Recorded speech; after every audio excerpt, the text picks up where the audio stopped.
I'm Lisa Berry.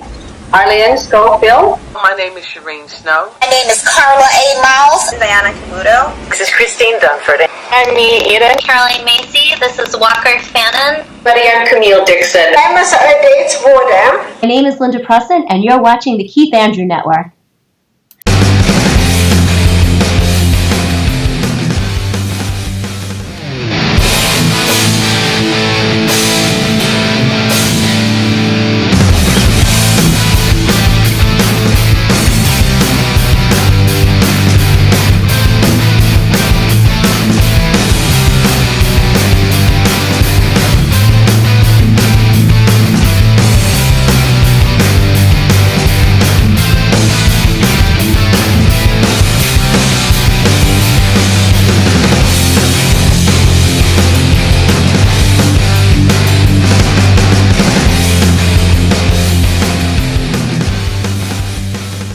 Ladies and gentlemen, welcome to the Keith Andrew Network. This is episode 423. I'm here with Joseph Miller, and as I want to say, thank you for being a guest on my talk show. Yes, sir. Thank you. Now, for people who want to know what my talk show is about, the whole point of my talk show is to show people that even with having a learning disability, I can still amount to something. And at the same time, I'm able to turn myself into an example for people out there dealing with any types of learning disabilities and disabilities. But you should never give up, and you should prove people wrong. Show them that labels do not dictate who you are and who you're going to be, and you should prove to them hashtag you can break the labels. So that being said, half hour of your time, and starting off, what can you tell us about yourself?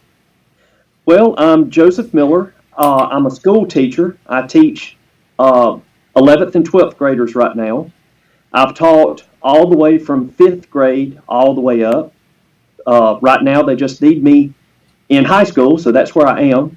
My real passion is with drama and TV production, so I'm eventually trying to get back into film and TV production, but right now, teaching pays the bills. No, absolutely. I see you're almost said you're a friend.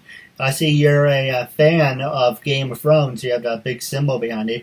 That's actually from a play that we did for Lord of the Rings. But yes, I'm a big Lord of the Rings and Game of Thrones fan. Which one do you prefer? Actually, my love is with Lord of the Rings. Same here. I'm a big Tolkien fan. I've tried to read just about everything I can get my hands on about Tolkien. And I just think that the stories are so deep and so important in Lord of the Rings. Game of Thrones, I haven't really researched the stories behind it yet. Some parts of Game of Thrones is really good. Some of it's just stupid. It's pretty much how I feel is that if Game of Thrones was a little bit more like Lord of the Rings, it will get people hooked on it. And it's kind of funny we should be mentioning Lord of the Rings because Netflix, things that are on Netflix wants to turn them into a TV series. That's what I've heard. I almost wish they would leave it alone. You know, sometimes people don't know when to leave things alone. Absolutely. I don't want them to diminish the meaning of the story. I don't want them to create something that's not real. If they do anything, I hope that they stay true to how Tolkien saw Middle Earth. And I just hope they don't mess around with it too much. That's true. Now, my next question I was going to ask you is, what do you teach? So you mentioned you're a teacher. Do you teach history? Do you teach gym? I'm a geometry teacher and a class that they have for 12th graders called Advanced Math and Decision Making. So right now, I can teach all of them pretty much, but right now they have me doing geometry and a class called Advanced Math. Not bad. Can you give us an example of what you do? Well, in geometry, right now I'm teaching students about probability, and we just got through with similar triangles, similar shapes, congruent triangles, proving things congruent. In advanced mathematics, we just started on problem-solving skills, just how you approach a problem, because a lot of people, especially students who are struggling, they will see a word problem and shut down. And so what I try to do is help them not get frustrated and to slow down and just think through the question. What is it asking? What do you know? And how do we get there? I think a lot of the frustration with math is that the students have had failures in the past and no one's tried to help them overcome the fear of math. So I hope that I'm able to do that. Sometimes it works, sometimes it doesn't. All right. Well, if you kind of think about it, if you look at the triangle has 3 points to it. Mm-hmm. Past, present, future. And out of all the symbols, the triangle stands out the most because it has the 3 points, and the 3 points is past, future, and past, present, future. Uh-huh. But what is your opinion about it? About what? Like you're talking about, geography, about the first one, about the odds. I had a break in my connection, so I didn't hear your question. What was the question again? Oh, what is your opinion about teaching people the odds? Well, right now, whenever we're teaching we're teaching probability and odds. One thing that I find is people don't understand the difference between probability and odds. They use them interchangeably, and one thing that I have talked to my students about is when someone says, what are the odds of that happening, really think about what you're saying, that you're not giving them a probability statement instead of a statement on odds. And I think that odds is just something that we don't use very much. We're more familiar with probability, like 50% chance of rain, or now 40% chance of snow, whatever those probabilities are. But as far as odds, I have to teach it because the state tells me to teach it. But as far as what the kids really need, it's pretty much useless. All right, well, let's give everyone a perfect example. The difference between possibilities and odds. Okay. In probability, you're looking at the total number of chances that something will happen out of the total number of chances possible. Like if you roll a number cube one time, there's only one number 1 on that thing. So you've got a 1 out of 6 chance of rolling that thing and getting a 1. But with odds, it's a little different. When you say the numerator of the fraction, that's the thing you're wanting, but the denominator is how many times it won't happen. So if you roll a number cube and you expect to get a 1, theoretically you can get it 1 time, but 5 times you won't. So the odds are 1 to 5, whereas probability is 1 out of 6. So it's just a little different. It means a little bit different. But odds is the chance of something happening over the chance of it not happening, where probability is the chance of something happening over all of the chances that it has. So it's just a slight difference between probability and odds, but it's just something that people get confused, and I sit back and wonder if they really know what they're talking about. Or what about this possibility? What were the odds of me inviting you to be a guest on my talk show? What were the odds out of a coincidence? Oh gosh, hundreds, thousands. I don't know. There's the probability that we had to connect somehow. You had to find me on Facebook out of so many thousands and thousands of people.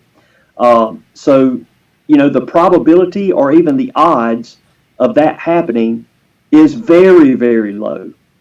So it's just a coincidence that we connected on Facebook and you asked for the interview, and so here we are. It was a very slim chance, but it happened. No, I agree. Now, my next question that I was going to ask you is, who influenced you to become an actor, and how many years have you been acting? I started teaching drama and acting in 2006. So that's been almost 12 years. I've been teaching acting. Then in 2010, a film company came to the little town that I lived in, and I was able to be an extra in the movie, and that was just fantastic. I loved that. And so didn't really think about it anymore. And then in 2012, I started acting for a theater company in South Alabama and really fell in love with the stage and acting again for myself because I had really never acted. I had taught acting, but had never really acted. And then a year ago, I moved to Gainesville, Georgia, which is just north of Atlanta. And right now, there's a lot of filmmaking, movie making going on in Atlanta. And in the past 12 months, I've been in 14 projects just as an extra. And coming up this year, I will be in 2 feature productions. One will be on TV, and another one will be a web series. And I'm kind of bound by contract not to talk about them, but one of them is called My Brother's Blood, and it's about this character who kills somebody and then he's haunted by the ghost, and I'm his doctor. The other one is a series, and I really can't talk about it, but it's called Fleur de Lis, French for the flower of the lily, Fleur de Lis. And it's going to be on VH2. I know it would be on a local channel in Atlanta, and they're looking for other outlets for it right now. But I'm really excited about those because those will be the first time that I actually get to be a main character on TV. So it's pretty exciting right now. No, it's really cool. Now we're going to take a quick commercial break, and when we come back, I'm going to ask you 2 questions, and then I'll pass the show over to you. Okay. It's Russo. Me, Mark Medley. Hi everybody, this is Mark Neely. Barry Papick. This is Peter Bruno. My name is Kyle Collier. This is Julio Santiago, better known as Dynamite. I'm Richard Epcar. Lawrence Chow. This is Kerrigan Mahan. This is Goldner. And we both support Keith Andrew. My name is Ron Wasserman, and I am supporting Keith Andrew and what he is doing, and you better do the same, or I'm gonna come kick your ass. My name is Keith Andrew, and you're watching the Keith Andrew Network. This is Season 5, episode 423. Here with Mr. Joe Miller, and I just want to say thank you for sticking with us. And now, you mentioned a couple things during the break that I do want to touch on. It's one, and you mentioned, well, let's talk about this, and then it kind of leads into the other question I was going to ask you about possibility and odds. But you mentioned that your son did pass away, and yeah, I do apologize. Yeah, I do send my wishes out to you guys. Thank you. And I just want to know what the book was about, and what made you decide to go through with it. Okay. When my son Sean was in his last year of college, he was studying to be a teacher. He was a band director. And when he was in his last year of college, he had to write a children's story. And so he wrote a children's story, and it was called Neil the Teal Seal. And it was about a seal who's different from everybody else, and people picked on him. And then he grew up, he got captured, and became the star of this aquarium. And other seals come to visit or come to live there that got captured. And he sees this other little seal that's not gray like the rest. He's teal like he is, and people are picking on him. And so he stands up and takes up for his little friend. And it's all about, it doesn't matter how different we are. We all have value. We're all important. And that was just a mindset that my son had. He loved people. He especially loved people who were different. He seemed to gravitate towards people who were different. People who were picked on, he would always take up for them. That's just the kid that he was. But in 2015, it was his first year of teaching. He was on his way back to work, first day back after Christmas break, and he got in a car crash, and he did get killed. And yesterday was actually the 3rd anniversary of him getting killed. So, like I told you in the break, this has kind of been a tough week for me because it's, everything reminds me of that week. And but I don't mind talking about it. It's helpful for me to talk about it because I've got to work through the grief. So, but yeah, the book is called Neil the Teal Seal. If anybody's interested, it's available on Amazon.com. You just type in Neil the Teal Seal, and it's the only thing that pops up. And if you have little kids that you read to or little kids that are reading, it's geared between 1st and 3rd grade readers. It's a great little book, so somebody can check it out. I think there's also a Kindle version available. I'm not sure. Well, you should turn it into an audiobook for people who don't know how to read. Yes, I actually have a friend who does that. He does take stuff and turn them into to audiobooks and audiovisual stories or whatever. So that's a possibility. The publication company was supposed to do me a coloring book to go with it, and they kind of dropped the ball there. I've got to ask them what's going on because I haven't heard anything. Because there is a coloring book that goes with it, but maybe that'll come out this year. Actually, that is a good idea. You should have the book, the coloring book, and why not make merchandise off of it? Yes, because the artwork that my son did was just outline drawing, and he would give the drawings to kids when he presented the story, and they would color it. But the book itself is, full color, and it's pretty nice. You don't want kids drawing in it. Now, my next question I was going to ask you is, I'm trying to find the words about it. Are you or are you not a fan of John Edwards? Well, I have to ask you, who is John Edwards? So I guess that would answer that question for you. Right. So basically, John Edwards is TV host. He's a medium from crossing over. He's the guy that talks to loved ones. Mm-hmm. Do you believe in that type of stuff, or do you think it's just, well, what do you believe in? My core belief kind of makes me believe in it. I was raised up believing that, there are spiritual beings, that there are positive and negative spiritual beings, and they didn't just all disappear one day.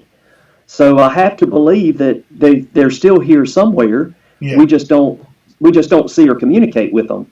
The normal person doesn't. The average person doesn't. And before my son's accident, I used to watch every ghost story. I used to watch every one of those medium type, programs on TV. I was actually supposed to be in a group before I moved to Gainesville that was going to do a paranormal study, and but I moved and missed out on it. And now that my son is gone, it kind of scares me to do it because it would really freak me out if I contacted him.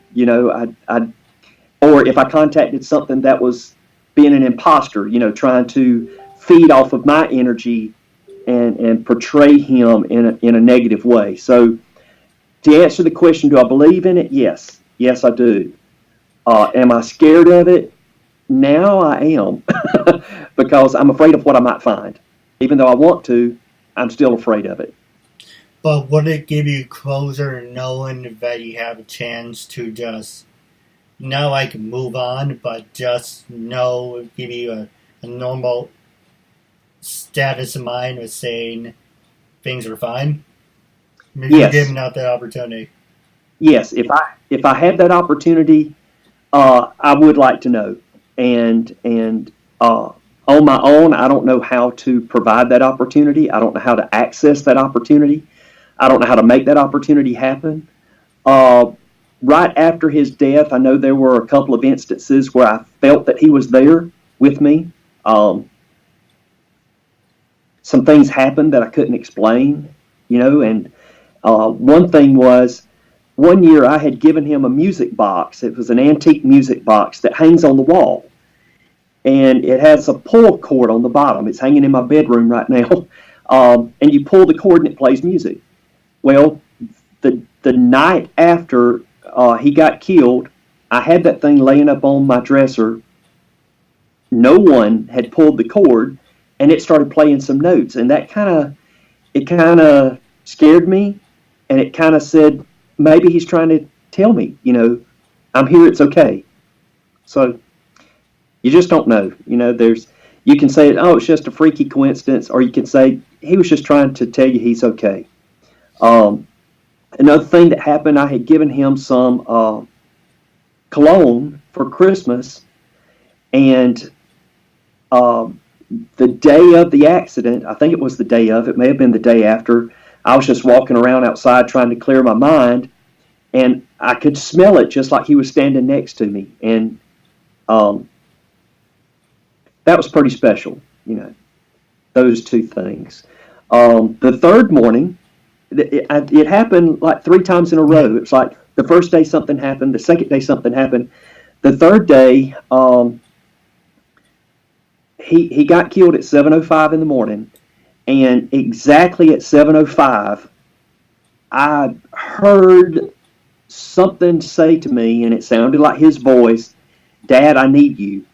And was it him? I don't know. Was it my imagination?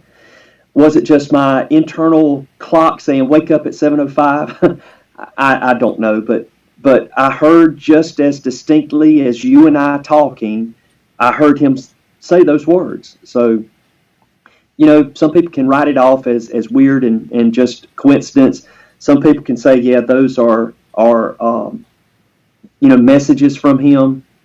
I like to say they are. It just gives me comfort. Whether I'm right or wrong, it gives me comfort. No, I agree with you, and I had a couple of incidents. My grandparents passed away, but when they do visit me, there's always like a smell. Like from my dad's parents, there's like an apartment smell. Right. And from my mom's parents, it's because they lived on a canal that went into the Pacific. So there's always like a ocean smell. Uh-huh. There's always that, or occasionally something would get knocked off the wall, or I would get like a tug on the shirt. So I do believe in that stuff. But my last question I was going to ask you, is going back and talking about what are the odds, what are the possibilities, and for the quantities, what are the on the subject? Energy cannot be destroyed; it can only be transferred to one form to another. As far as I know of, energy cannot be destroyed. It can just go into other variations. But right. What are the odds of someone having a similar life to what you have or to what I have? Mathematically, I can't give you a number, but I do believe that those odds are very, very low. That it's unique when something like that does happen.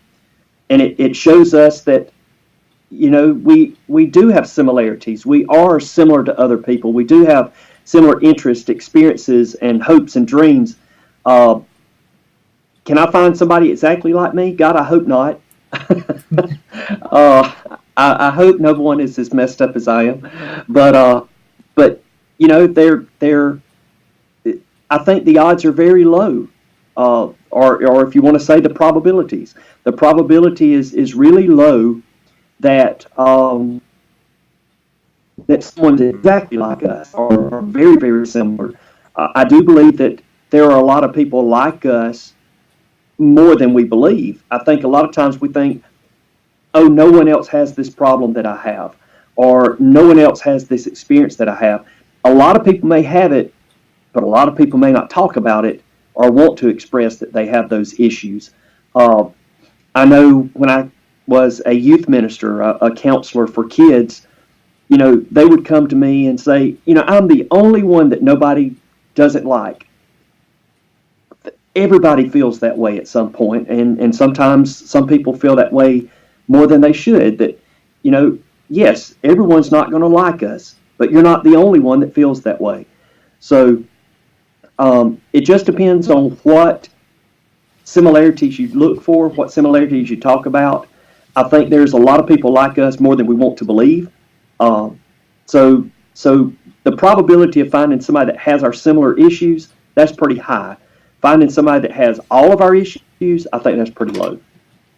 No, absolutely. Now, I do have a couple questions for you off the air. But wrapping up our interview segment, are you on LinkedIn, Stage 32, Facebook, Twitter? And when I first approached you, and going back to talking about the odds, when I first approached you to be a guest on my talk show, what was your first reaction and what made you say yes? Being completely honest. Yeah, well, the first thing I saw was it was an opportunity to help somebody. And, you needed somebody for a talk show, and I'm available. If I'm available and somebody needs help, I'm going to be there.